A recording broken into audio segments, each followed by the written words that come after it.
General फैज़ हमीद के career को लेकर और खुद जनरल बाजवा के करियर को लेकर जो कंट्रोवर्सीज़ हैं उस पर तो अब सभी का इत्तफाक है कि इंतहाई मुतनाज़ तरीन ये फ़ौजी जर्नल थे। तहरीक इंसाफ का भी इस बात पर इत्तफाक है, नून लीग का भी इस बात पर इत्तफाक है, पीपल्स पार्टी का भी इस बात पर इत्तफाक नज़र आता है। अब एक दफ़ा फिर ज़ाहिर मुतनाज़ शख्सियात और तनाज़ात ज़रूर चल रहे हैं। इमरान खान फिर मुज़ाकरात चाहते हैं मगर तनकीद भी कर रहे हैं। ये मामलात कहाँ जाते नज़र आते हैं और माजी में क्या हुआ, इस हवाले से हम बात करते हैं। सीनियर साहिब ज़िक्र हामिद मीर साहब हमारे साथ मौजूद हैं। मीर साहब बहुत शुक्रिया हमेशा में ज्वाइन करने के लिए। इस वक्त जो मामला चल रहे हैं उस पर तो आपसे बात करनी है, मगर जो माजी में होता रहा, जनरल बाजवा की एक्सटेंशन, एक नोटिफिकेशन हुआ, मुतनाज़ हुआ, मामला सुप्रीम कोर्ट गया, फिर पार्लियामेंट आया, एक्सटेंशन नून लीग ने भी दौड़ के दी, अनकंडीशनली दी। उस वक्त भी कहा जाता था, मगर ख्वाजा साहब ने हमारे प्रोग्राम में कहा कि जनरल फैज़ हमीद ने कहा कि जी हम बेजार आ गए, 2019 में कहा था और तोसी फिर भी हमने अनकंडीशनल दी। ये अब जनरल फैज़ हमीद के करीबी ज़रा डिनाई कर रहे हैं। ये क्या मामला हुआ था, क्या कहानी चल रही थी उस वक्त? देखें, ख्वाजा आसिफ साहब ने कोई नई बात तो नहीं की, लेकिन जो नई बात शायद अभी ख्वाजा साहब ने आपके साथ नहीं की वो ये है कि जनरल फैज़ हमीद साहब के साथ जिस जगह पर मुलाकात हुई थी ख्वाजा आसिफ साहब की, वो मेरा ख्याल है उन्होंने नाम तो आपको बताया होगा, जनरल एजाज़ अमजद साहब का, उनके घर पे मुलाकात हुई थी। तो उनके जो दामाद हैं एजाज़ अमजद साहब के, वो अभी तक ख्वाजा मोहम्मद आसिफ साहब को धमकियां देते हैं, जो कि ख्वाजा साहब आज भी पाकिस्तान के वज़ीर दफ़ा हैं। और जिस चैनल के ज़रिए धमकियां देते हैं वो चैनल भी बड़ा इंटरेस्टिंग है, और मैंने उस चैनल से कहा कि भाई ये वज़ीर दफ़ा है पाकिस्तान का और आपके ज़रिए एक साबिक़ आर्मी चीफ जो है वज़ीर दफ़ा को धमकियां देता है, तो ये तो अच्छी बात नहीं है। तो देखिए, बात ये है कि वो जो गुफ्तगू आपके साथ की है ख्वाजा आसिफ साहब ने, वो 2019 की है, लेकिन मेरी जो ज़ाती इंफॉर्मेशन है उसके मुताबिक जनरल फैज़ साहब ने जो ख्वाजा साहब को कहा वो दुरुस्त नहीं था। मकसद सिर्फ ये था कि मुस्लिम लीग नून से कुछ हमायत हासिल की जाए जनरल बाजवा साहब की एक्सटेंशन के लिए। लेकिन 2019 में जनरल फैज़ साहब अगर कह रहे थे ख्वाजा साहब को कि हम इमरान खान से तंग आ चुके हैं, तो वो जनरल फैज़ साहब तंग नहीं आए थे, क्योंकि इमरान खान साहब तो 2022 में जनरल बाजवा के साथ लड़ रहे थे कि जनरल फैज़ को DGISI के ओहदे पे कायम रखना चाहिए। इसमें इंटरेस्टिंग बात यह है कि जनरल फैज़ साहब ख्वाजा साहब के साथ कुछ और गुफ्तगू करते थे, पीपल्स पार्टी वालों के साथ कुछ और गुफ्तगू करते थे।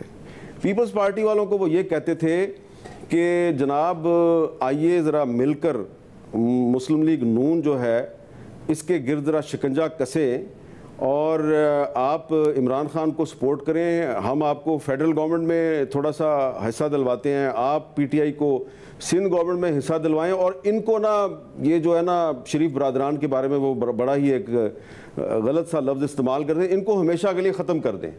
अब वहाँ पे पीपल्स पार्टी वाले जो हैं उनको दोबारा से जमहूरियत याद आ गई, दोबारा आइन याद आ गया, तो उन्होंने फिर फैसला किया कि बजाय कि हम ये इनकी बातों में आके तो हम PTI के साथ अलायंस करें, तो उन्होंने फिर नून लीग के साथ बात करके PDM बना ली, और फिर इस तरह जब PDM बन गई तो नवाज शरीफ साहब को एक बारगेनिंग का मौका मिला।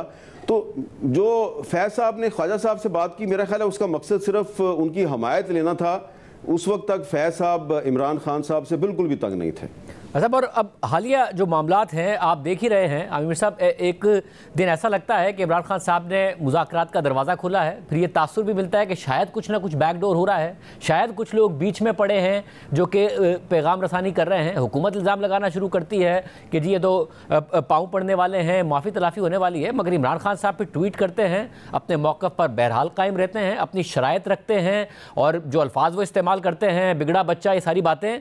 एग्जैक्टली क्या हो रहा है? क्या कुछ वाकई बैकडोर हुआ, नहीं हुआ, या इमरान खान साहब ने किसी हिकमत अमली के तहत किया, या कोई फ्रस्ट्रेशन है उन्हें, क्या हो रहा है? शाहजेब खानज़ादा भाई, आपने तो अपनी तरंग में सवाल कर दिया मुझे।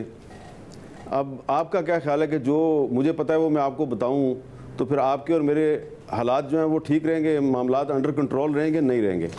देखें, मैं पहले भी अर्ज़ कर चुका हूँ, ट्राई टू अंडरस्टैंड। हम पाकिस्तान में जिस सूरत हाल से गुज़र रहे हैं, जिन हालात से गुज़र रहे हैं, इसमें जमहूरियत है भी है और नहीं भी है, इजहार राय की आज़ादी है भी है और नहीं भी है।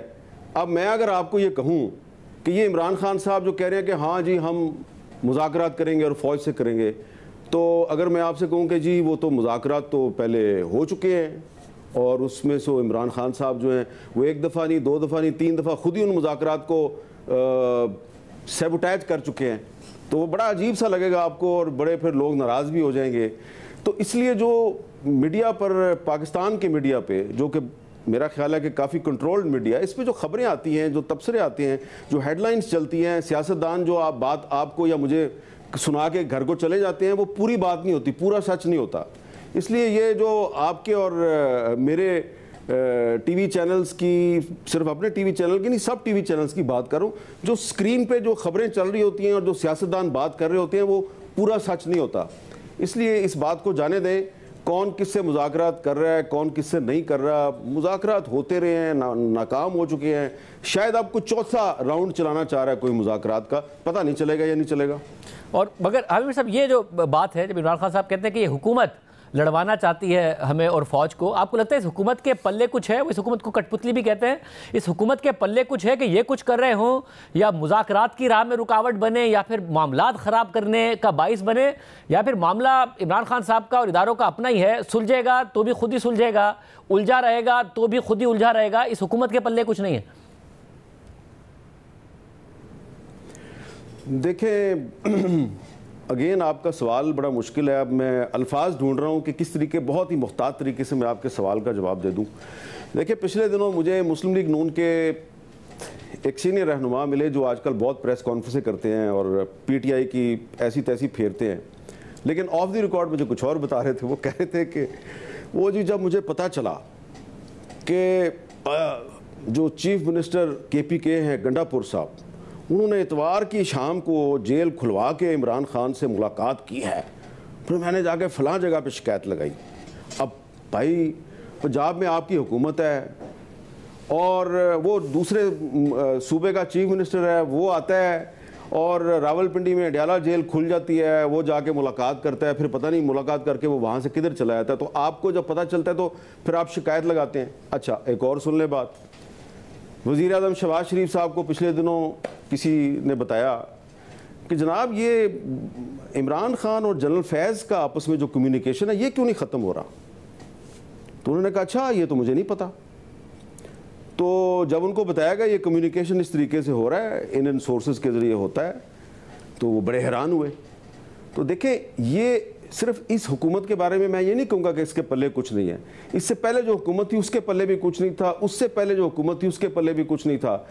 तो ये बस मामला इस तरह चल रहे हैं। लेकिन मुझे लगता ये है कि ये हुकूमत जो है वो, उसके पल्ले एक चीज़ तो है और वो है ओवर कॉन्फिडेंस, ज़रूरत से ज़्यादा एतमाद।